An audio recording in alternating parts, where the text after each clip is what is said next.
Welcome to the Mind What do we really mean by genius? Matters Giftedness is so much more than an academic label. podcast. We tend to think of gifted as kids being good at everything across the board. An exploration of giftedness, Originals are nonconformists. creativity, People who not only have new ideas, intelligence, they're the people you want to bet on. in childhood, I like to learn about things, but I like to learn my way. and beyond. This is the Mind Matters podcast. Hey guys, I'm Emily Kircher-Morris, and this is episode 27.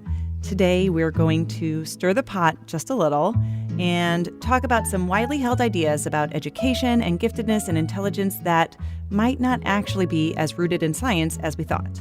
We're talking about mythology here, and our guest is Dr. Devon MacEachron, who has spent a lot of her career tracking down the facts and sorting through all the fiction, and she's going to guide us through her findings in just a bit. A quick shout out to Lynn Henwood from the New Jersey Association for Gifted Children. She sent us a message on Twitter about their annual conference, and it's happening on May 22nd at the Conference Center at Mercer County Community College. They've got a really great agenda, and if you want to check it out, you can go to njagc.org. While you're online, be sure to hit up our Twitter page. We are at Mind Matters Pod, and go ahead and follow us on Facebook and Instagram at Mind Matters Podcast. Of course, you can also reach us anytime through our website, which is mindmatterspodcast.com. And coming up next... Hi, my name is Devon MacEachron. I'm a psychologist in private practice in New York City, and I specialize in consultations and assessments with gifted and twice exceptional learners. Devon's other skill is separating fact from fiction, and she'll be doing that for us today. Mental mythology, straight ahead. Hang on. If what you hear on Mind Matters makes a difference to you and your family, consider becoming a supporter. Through patreon.com, you can chip in to help defray the cost of producing this podcast. Just decide how much you'd like to contribute, and that amount will be placed on your credit card every month. Even a couple of bucks would help cover the cost of producing the podcast and help us promote it to new listeners who could also use our help. Go to patreon.com/mindmatters and become a patron. And thanks for making a difference. This is the Mind Matters podcast. Devon MacEachron is a psychologist, and she specializes in diagnosing and treating gifted and TUI kids. Today, she's joining us to talk about some beliefs about education, giftedness, and intelligence that, it turns out, may not exactly be rooted in fact or backed by data. Some of these are some pretty widely held conventions, but as we dig deeper, we're finding some pretty major holes. So Devon, why don't we start off with this? Why do you think these myths exist, and where do you think they came from? It's interesting. I think there are some myths that are perpetuated by political and economic interests, where individuals or groups might stand to gain from misrepresenting facts, but I don't think that's the norm. I mean, that might happen if a company is trying to sell a service, for example, and promulgates the myth to support that. But I think in general where these come from is that people like to assume that things in their personal experience are correct and accurate and like to rely on their own observations. And they might not take the time always to try to dive deeper and make sense of a complex topic by digging into the research themselves. If a myth fits with our own self-interest and belief system, all the more reason to believe it. Yeah, I think that anecdotal evidence is really powerful. It's hard to separate that sometimes. I used to be an educator. I was a teacher before I, was a counselor. But as teachers, there's just not a lot of time to do the research that goes along with some of that stuff. Mm-hmm. And I think that's sometimes an obstacle as well. Absolutely. And I think the other thing that's contributed to this is that those myths that are in the intersection of psychology and education can take hold because they sound so scientific. If you wrap something in neuroscience, it really sounds like it's authentic and there's some authority that goes with it when it's not necessarily the case. How did you come to realize that some of these ideas weren't rooted in firm research or data? Well, I guess just by nature, by being a very scientific and analytical person, I've always questioned what people say and what I read and wanted to know what the real truth and evidence is to support the point. But as a psychologist and as a mother, I became more aware of these things when I realized that these could be harmful to children. It's not necessarily just a fun concept to think of something like left brain, right brain, or learning styles. It can actually be disadvantageous to a family if it sends them down the wrong path in seeking support for their children. So some of the myths are fairly harmless, but others could be more impactful. Well, I think it depends on the myth, and we'll get into each one, but often the myth gets in the way of a child's educational needs because a parent or a teacher or somebody well-meaning will spend time and energy and money on a therapy or an approach or a way of thinking that is distracting the attention away from what really would be beneficial to the child. I've had that happen myself before I went back to school and got my Ph.D.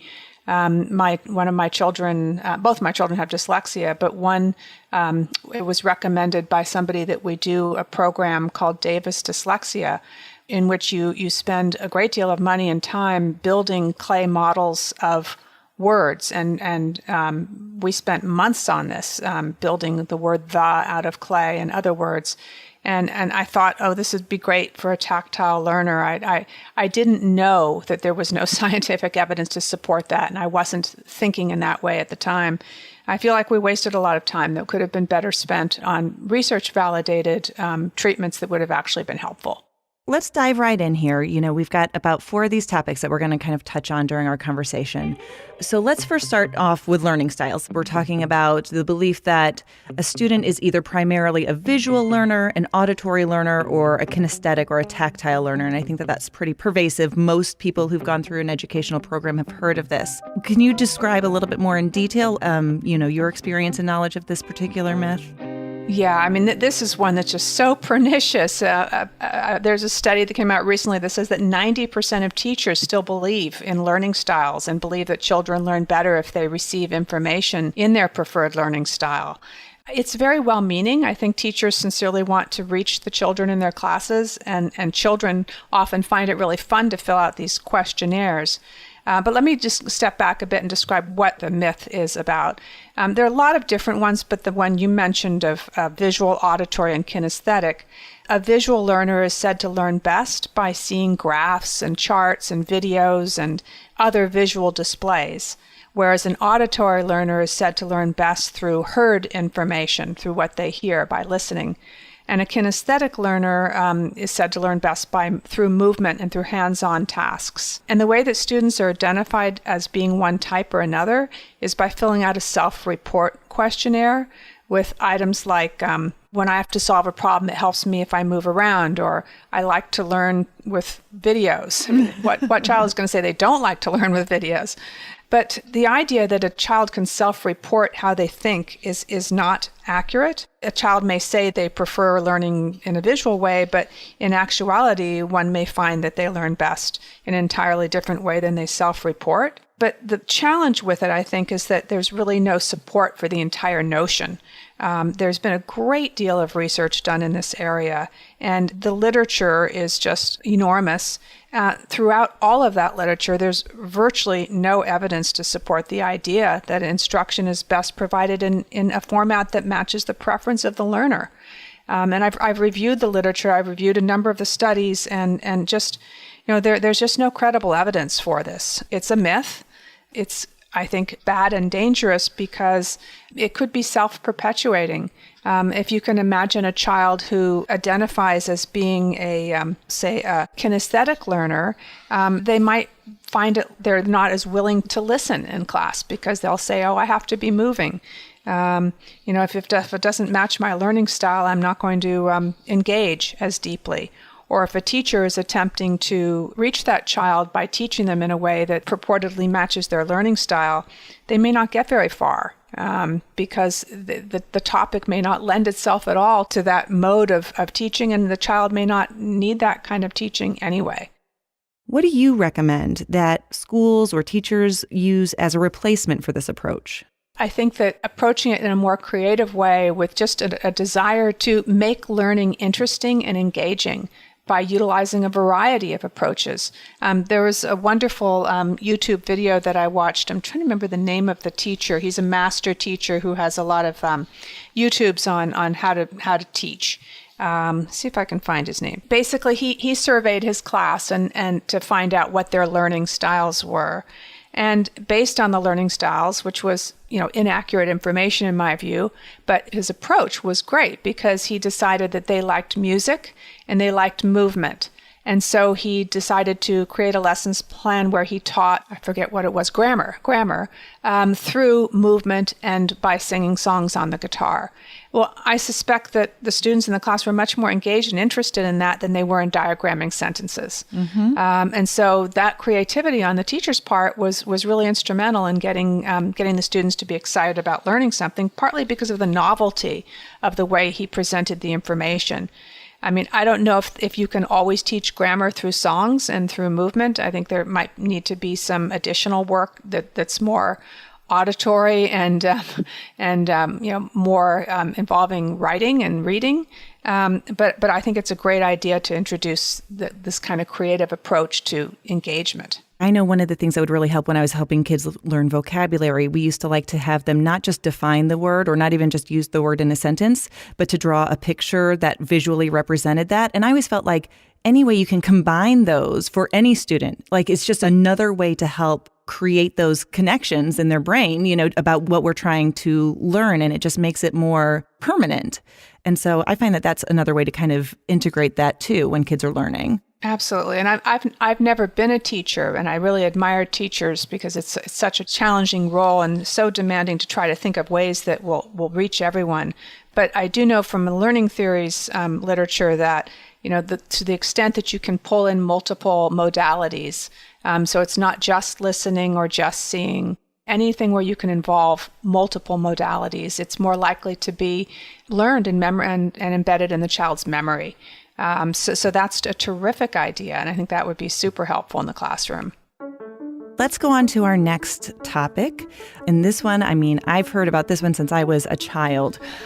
Right brain and left brain dominance, that creative brain versus the logical brain. So talk to us a little bit about that.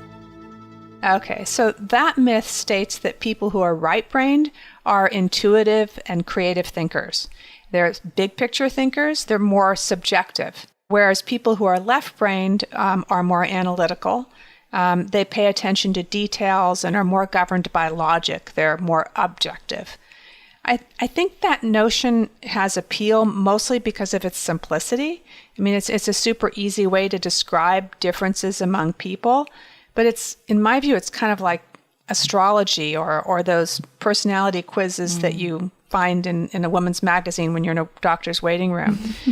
There's really very little evidence for support of this. I think where it came from, in all likelihood, originally was when they started doing the split brain studies in cognitive research and found that brain functions are lateralized. Some brain functions are lateralized.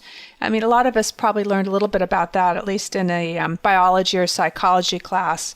There are, language functions. Some tend to be centered in the left brain. Other aspects are in the right brain, and so on. But the research that came out of that never suggested that the right half of the brain was more creative or the left half of the brain was more logical. I think it was taken to that point really by pop psychologists. Maybe assisted by Robert Louis Stevenson, who sort of extrapolated the notion in the strange case of Dr. Jekyll and Mr. Hyde. But there's no evidence that people have a dominant side of their brain. Logical thinking doesn't happen exclusively in the left hemisphere or creative thinking exclusively in the right. There's a great deal of back and forth and cooperation between the hemispheres. And people aren't good at either logic or creativity. They can be good at both, they can be good at one, or they can be not particularly good at either. Mm-hmm. And I think the problem with this myth, like the learning styles myth, is that it can become a self-fulfilling prophecy. If you picture a 12th grader who fills out a BuzzFeed questionnaire that pegs her as a right-brainer who isn't good with numbers, that could lead her to a lack of persistence in doing math homework and feeling like she's not a logical person. Right. Which is a disservice to her. And that's another situation where there's just a tremendous lack of supporting data. If you look at MRIs of people thinking and doing tasks, and you see where the brain activity is happening, it's so dispersed throughout the brain in pretty much any kind of task. You rarely find any actual real life thing that a human being would do where you get activity only in one section of the brain. It's very complex, and it's really fascinating and interesting. It's just not as simple as right and left. These are the kinds of myths that have given rise to entire franchises of after-school centers. Some of them I'm sure you've probably heard of, and they make claims to be able to cure ADHD and dyslexia, Tourette's, even autism. One of these franchises refers to its founder as a doctor, which he is, but in chiropractic. He's not a psychologist or a neurologist, but these centers promise to help academic performance, social abilities, cognitive function, sensory and motor skills through a series of physical and mental exercises. And the bottom line is there's little to no scientific data that supports these claims. It's mostly pseudoscience. That's why these widely held but mistaken beliefs are so dangerous. They really try to prey on parents' insecurity or fears for their children by making what's truly pseudoscience sound scientific and sound like it will solve their problems. And so they're a case where the myth is being promoted for them to make money. You know, occupational therapy and sensory therapy has its place and is often needed for children, but the way that it's packaged as a right brain, left brain, you know, connecting the centers and the primitive brain is just a bunch of nonsense. You know, who are the kids who are going to be more likely to be, their parents are going to be seeking those things? There are twice exceptional kids, are kids who have learning difficulties. Yes. And from a neurodiversity standpoint, it's like sometimes there are things that just don't necessarily need to be fixed. We need to just figure out how to work with the strengths. There's not just going to be like this quick fix, like you're going to go and do this program or whatever, and then it's all just going to magically go away. Oh, I so agree with you. And I understand the desire to try to fix a problem that your child is experiencing for them and with them. But there needs to be such a balance between trying to support in areas of challenge and embracing the child for who they are and how they are. So I think that as many of us as parents, when we come into this and first find out our child has a diagnosis, our first instinct is to fix the problem. And I think a lot of people now are shifting our thinking, people like Debbie Reber and you and others, to yes, you need to work on fixing some things or helping some challenges, but really trying to see who the whole child is and embrace their strengths and interests and figure out what needs to be worked on to get them where they want to go in life. So let's jump into our next topic, which is another one that I learned about while I was in my undergraduate program for education, and that is Gardner's theory of multiple intelligences. Yeah, I think I probably learned about that around when you did too. So the theory of multiple intelligences was developed by Howard Gardner, who was an education professor at Harvard, and in around 1983 was when he started publishing a lot of his thoughts on this. And what he argued was that the traditional notion of intelligence, or IQ, was too limited, and that it wasn't taking account of the broad range of human potential and abilities, which I think was a really well-meaning notion on his part. He identified initially 8 intelligences. He called them intelligences. Linguistic, which is being word smart, logical mathematical, which is basically number reasoning, spatial intelligence, bodily kinesthetic intelligence, so there our kinesthetic learner comes back, musical, interpersonal, intrapersonal, which is sort of self-smart, and naturalist. And then later he added 2 others, existential intelligence and moral intelligence. And what he argued was that our schools don't place as high an esteem on children who have gifts in these areas outside of the linguistic and logical mathematical, so the traditional verbal and math areas. And he encouraged teachers to teach to the different intelligences to meet all children's needs. So very similar to learning styles in that respect. People have come up with ways of teaching to the multiple intelligences. I saw one for teaching the law of supply and demand that had a different method for teaching that based on each intelligence, which would be extremely challenging, I would think, for a teacher to try to do. Right. In my opinion, the multiple intelligence provide a really nice argument for discovering the strengths of all learners. But the actual science supporting these as intelligences, as separate domains, is non-existent. To date, there has been absolutely no evidence published that offers evidence for the validity of the theory. I mean, each of Gardner's domains, each of these ones that he identified, includes a blend of different things, general intelligence factors, cognitive abilities that may be outside of IQ or intelligence, and some non-cognitive abilities like personality. So calling them different forms of intelligence is really inaccurate. It's basically pseudoscience. But I think it's a well-meaning and nice effort to try to get people to appreciate that it's not all about IQ. It's not all about, there's also EQ. There's a lot of other important factors that go into success and happiness other than intelligence. There's another Harvard psychologist who named Jerome Bruner, who said that Gardner's multiple intelligence are useful fictions. I guess my question is, like, what is the real educational outcome or goal if you're utilizing this multiple intelligences theory? I'm not quite sure. Like, that's never been really crystallized for me necessarily. Some of the literature suggests, and I like this idea, that the notion of multiple intelligences, I'd rather call them multiple abilities, like you suggested, that different abilities can help teachers and others find areas of strength that a child may develop that aren't necessarily in traditional academic areas or logical mathematical areas. Say music. Mm-hmm. Somebody might become a musician, or bodily kinesthetic. Maybe there'll be something involved in physical therapy or personal training. So I do think in this country we've had underemphasis on vocational training and developing aptitudes and talents and interests in areas that aren't necessarily traditionally college-driven towards subjects of study. And that, I think, is a lack in our system. Mm-hmm. So I think that it could be applied in a positive way there to sort of with vocational guidance and career guidance and educational guidance, where I think it can hurt gifted and twice exceptional learners because it sort of downplays the notion of cognitive ability or intelligence, which is very well researched and supported as a primary factor predicting academic achievement in school. Mm-hmm. So for kids who are gifted in 2E, linguistic and logical mathematical intelligences are very important, but we also don't want to neglect some of their other abilities and strengths. It's important to look at the whole student all the time. I mean, everybody is the sum of all their parts, right? Maybe it's almost that word intelligences or the implication that, that's really where kind of like the hang up kind of starts a little bit with that myth. Yeah, and there's no scientific support for it. The model that I use to look at children's abilities is the Cattell-Horn-Carroll model, CHC model. Mm-hmm.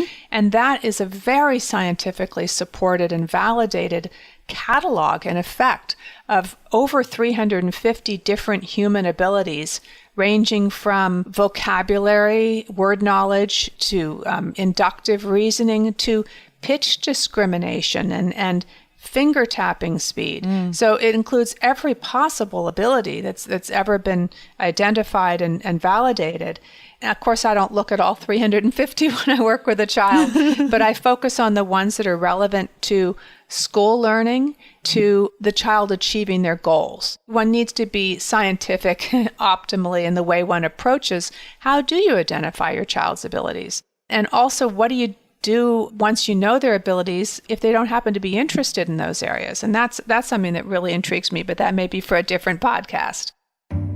Let's jump on to our fourth topic here. And I know that this is probably one that, I don't know, I'll be honest, I've even got a little bit of hesitation putting it out there because I know that I think those other three, I think people can kind of understand those and maybe we'll do their own research. But this one is still kind of, I think, in the throes of being argued back and forth. Is this a myth or is it a reality? Right. And that is Dabrowski's theory of overexcitabilities. Yeah, no, that one is controversial. And when I did a blog series on myths that can impact gifted and 2E learners, and this is the one where I got the most pushback and comments from parents and others who didn't agree with what I said. And what I said was that I don't think it's validated by the research. And when I say it's not validated, I'm not saying the entire theory of overexcitabilities. What I feel is overstated and not validated is that gifted individuals have greater overexcitability and that it predisposes them to having higher developmental potential. And I think one of the challenges with overexcitabilities as a concept is that it's rather complex. If you really want to understand it, you have to do a great deal of reading and dig pretty deeply to understand what Dabrowski, who was the Polish psychiatrist who came up with the theory, was trying to say, and then how it's evolved over time with some of his followers. Since this is a bit of a misunderstood phenomenon, why don't we take just a quick minute to define exactly what overexcitabilities are? Okay, so briefly, because I don't want to get too complicated on it, Dabrowski published his theory of positive disintegration, in which he said that he thought that psychological tension and anxiety are really necessary to achieve the highest level of human development and personal and moral growth. Basically, you don't get there without pain. And that he felt that these disintegrative processes, and that's why it's called positive disintegration, were productive and positive. And this is where it gets into giftedness, that people who are highly intelligent have more what he called overexcitability, and that the combination of their intelligence and their overexcitability predisposes them to having higher developmental potential. And I have to say I took offense at that one, because the idea that the gifted have higher developmental potential I found troubling. But let me back up. So what is an overexcitability? He defined overexcitability as a heightened awareness or experience of stimuli. And he felt it came out of increased neuronal sensitivities that cause you to experience life more intensely. And he identified 5 different forms of overexcitability over the years. One of them is psychomotor, and that manifests as being active and energetic. It can include loving to move and being physically active. It can also involve frequent impulsivity, having high stamina, anything physical. Another was sensual overexcitability, which manifests as an extreme pleasure or displeasure from the senses, taste, smells, textures, sounds, sights. It can include things like a child's extreme sensitivity to having a shirt's tag on the back of one's neck. My daughter was like that. She couldn't stand tags or the sound of a toilet flushing in a public bathroom, or even going to Disneyland because there were too many noises. Intellectual overexcitability, it was described as manifesting as an extreme desire to seek understanding, gain knowledge, categorize information, ask a lot of questions. Imaginational overexcitability, it was an intensified imagination and vividness of imagery, fantasizing, daydreaming, a craving for dramatization. And emotional overexcitability was described as feeling emotions intensely and deeply. And it could be displayed in being highly sensitive, anxious, sad, lonely, nervous. So those are the 5 different forms of overexcitability.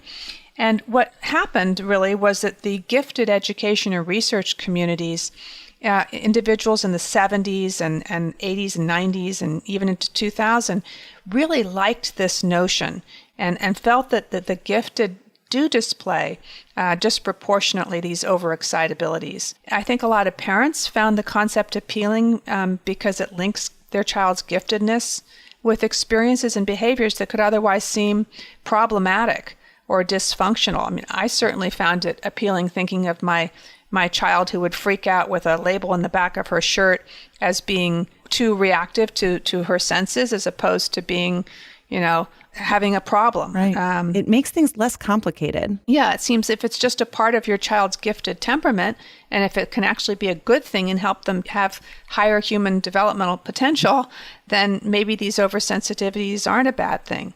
I've seen some parents and some professionals who take it to such an extreme that they attribute everything in the child's profile and experience to their giftedness and say, well, the reason my child is hyperactive and running around the classroom out of control is because they have psychomotor overexcitability because of their giftedness. Or even worse, the reason my child is anxious and sad or depressed is because they have emotional overexcitability, and that's attributable to their giftedness. So therefore, I don't really have to deal with it by taking them for therapy because I don't want to, remove that aspect of their personality. Right. I'm not quite sure why this notion captured the imagination and loyalty of researchers and parents as deeply as it has.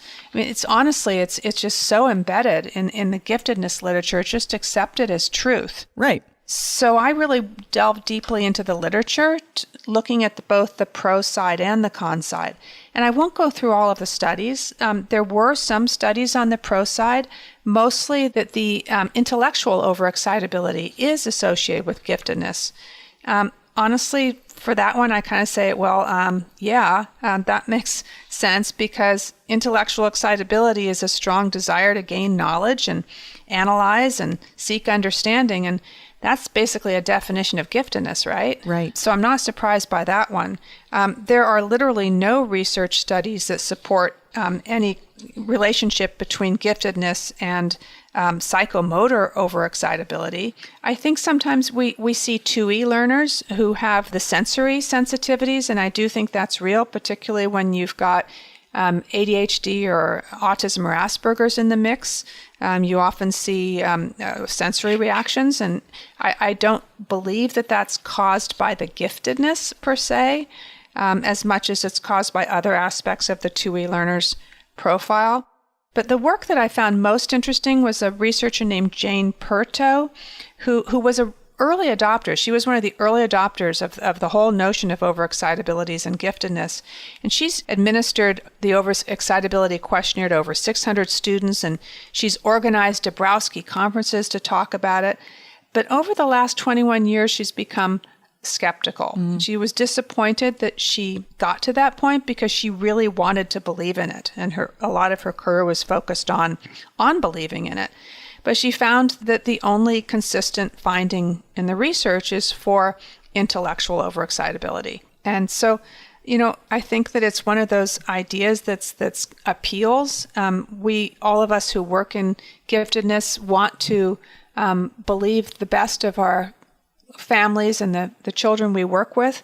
So I think there could be a bit of the halo effect where we want to see people through a positive lens, and so we do. But I'm afraid that in my read of the research literature, there just isn't a lot of support for the notion that gifted children have a higher level of excitabilities in these different areas, with the exception of intellectual. Yeah, I know for me, I was definitely also, when I first learned about the theory of overexcitabilities, really was like, yes, this makes so much sense. Again, that anecdotal evidence, in my own experiences and all of these different things. And then I think probably more than anything, what really got me questioning and looking at it a little more closely was when I was in my private practice and I kept seeing these kids come in. And I think of one client in particular who we had all of these signs and we just kept attributing them to overexcitabilities, and behavior that was attributed to a psychomotor overexcitability really was stimming behavior. Mm-hmm. The inability to talk about emotions was really more, we were attributing it to the difficulty with that emotional intensity. And ultimately, as this child reached late elementary school, was diagnosed, with Asperger's on the autism spectrum. Mm-hmm. And really, though, it kept us from seeing what was really going on. And so then that led me to more questioning and just recognizing, I hate to see these 2E kids struggle and for them not to get the help that they need. Mm-hmm. What are we doing as a community within the field of gifted education to make sure that parents and teachers can get accurate information to help the kids that they're working with? It's a tough one because it's still books still get published on this topic. And there are still practitioners who are well respected and who I admire in many other respects, but who still use the overexcitabilities questionnaire. I used it when I started out in practice until I realized when I looked at the results over time that it was not adding any value to understanding the child.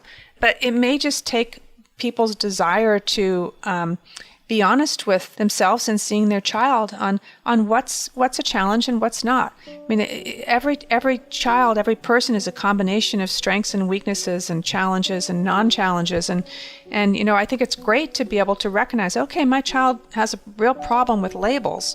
And my child is really intellectually curious and interested in the world. And those things can coexist. But they both need to be dealt with. I think it's when you don't deal with the problems, that's when it becomes a real issue. When you put a halo over it all and say, just as you described with the client, where it turned out to be behaviors that needed to be addressed, there's too much time spent waiting and not addressing them early on. I don't know how to change this one.